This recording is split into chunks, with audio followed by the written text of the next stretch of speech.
O que mais me preocupa hoje não é a perseguição da igreja, nem o ódio do diabo contra ela, mas sim, de maneira muito sutil, o que me preocupa é o abraço da serpente, do diabo, que é um abraço frio, suave e quase imperceptível no seio da igreja.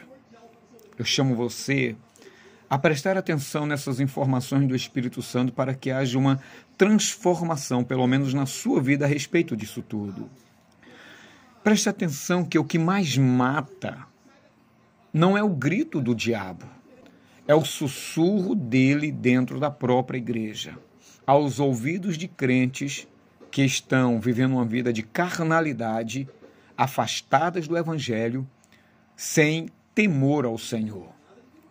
O interessante é que o inimigo ele não chega mais com o tridente, não pensa que ele vai se apresentar dessa forma, mas ele vai se aproximar com a Bíblia na mão. Ele trocou o tridente pela Bíblia. A estratégia dele agora é diferenciada. Ele não vai mais se manifestar como um inimigo. Muito pelo contrário, ele vai se manifestar como um aliado, principalmente um aliado aos seus desejos. Então, cuidado com aquilo que você deseja, que te separa, que te afasta, que te leva para longe do eterno, porque ele vai usar justamente esse sentimento, essas ideias, para poder te fazer ir para mais longe do abraço apertado e caloroso de Cristo. E ele vai dizer algumas palavras-chave como: você merece ser feliz, todo mundo faz, não há nada demais. Não, isso aqui é do jeito dele porque ele é um fariseu, ou seja, um falso. Ele não está querendo o teu bem. Cuidado, porque Jesus disse assim: tome a sua cruz e siga-me. O inimigo vai dizer: não, deixa um pouquinho a sua cruz de lado. Para que tanto compromisso com a igreja? Para que tanto a igreja? Para que tanto isso? Olha, a vida passa rápido, a gente envelhece e se a gente não curtir a vida agora, vai ficar ruim quando ficarmos mais velhos. Cuidado com essas sutilezas. Sabe por quê? Porque o veneno da serpente agora não vem do mundo exterior. Ela vem disfarçada agora por dentro. E o que é que nós aprendemos com isso? Que hoje o maior perigo não são as heresias gritantes, porque essas são combatidas frontalmente. O maior perigo hoje são as meias-verdades camufladas com um tom de piedade, de amor, de aceitação, sabe, do encher do ego, do passar a mão na cabeça e coisa do tipo. O veneno da serpente, ele não atua paralisando o corpo de uma pessoa de uma vez. Ele vai esfriando a alma, o coração, a fé dessa pessoa, desse crente, aos poucos, porque se paralisar de uma vez, haverá uma reação para poder mudar essa situação. Então ele não quer que haja uma reação no momento. Ele quer que esse veneno que foi inoculado vá operando de maneira gradativa. E essa forma gradativa começa mais ou menos assim. Primeiro, a pessoa perde o zelo pela palavra, o capricho pela igreja. Ele já não se sente tão atraído pelos cultos. Ele vai deixando seus afazeres espirituais de lado. Com o passar do tempo, ele vai começar a justificar os seus pecados, os seus erros, as suas falhas. Por fim, ele vai trocar o altar pela vaidade, pelos prazeres. Ele vai trocar o jejum por distrações. Ele não vai arrancar a pessoa da igreja.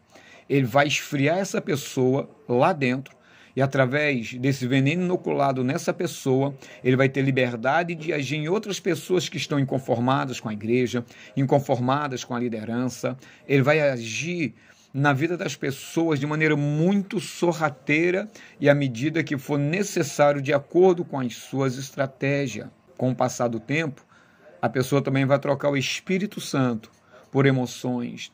Ele vai achar que aquele momento de emoção, aquele momento, entre aspas, de êxtase, é uma movimentação do Espírito Santo, dando para ele a ideia de que está tudo bem, quando, na verdade, ele está a passos longos daquilo que Deus pretendia para a vida dele.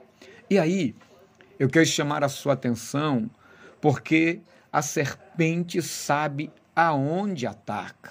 Então você precisa estar atento ao seu coração, atento ao seu comportamento, às suas ideias, aquilo que você pensa a respeito do ministério, do seu pastor e daquilo que acontece no seio ministerial da igreja. Sabe por quê? Porque ele vai atacar justamente na frieza do coração.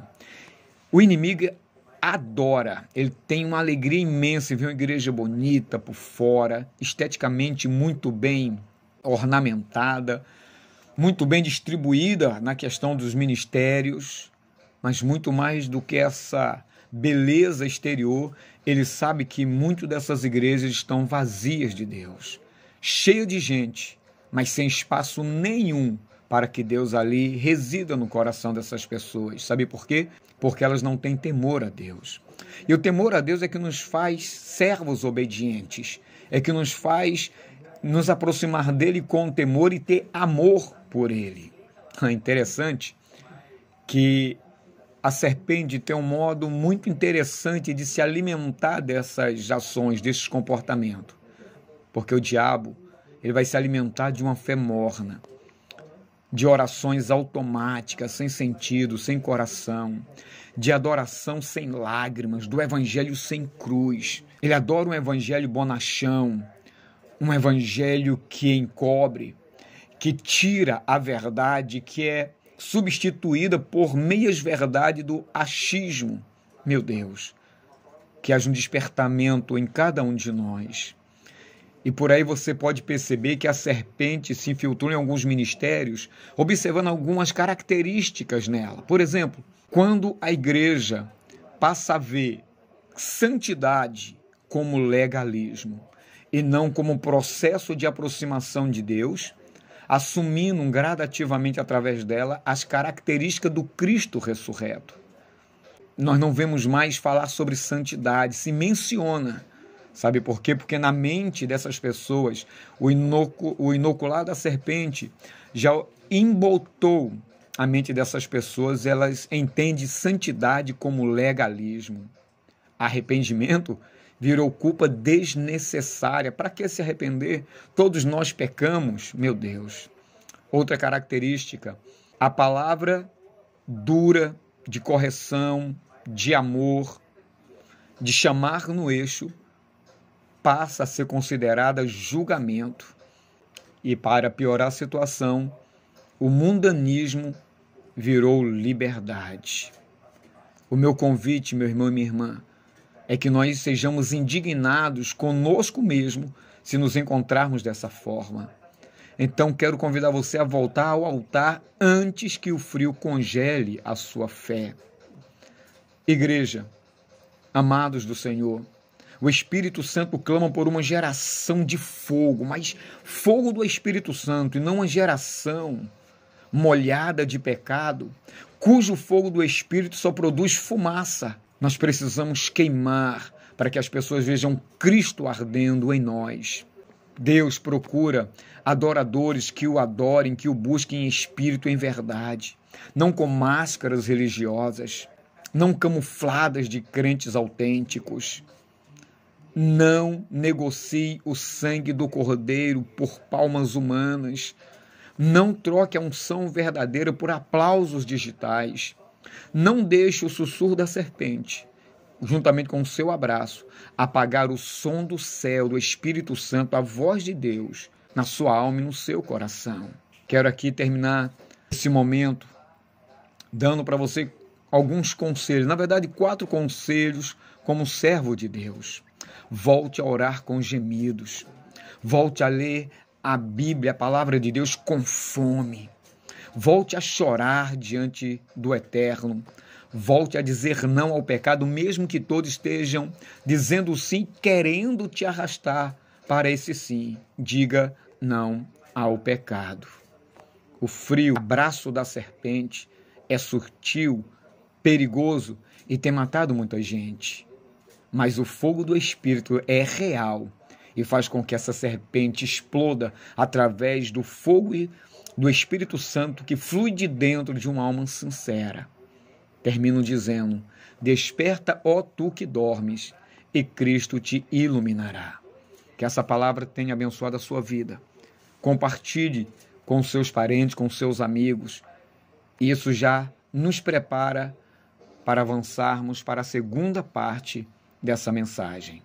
Shalom Vrahá, paz e bênção.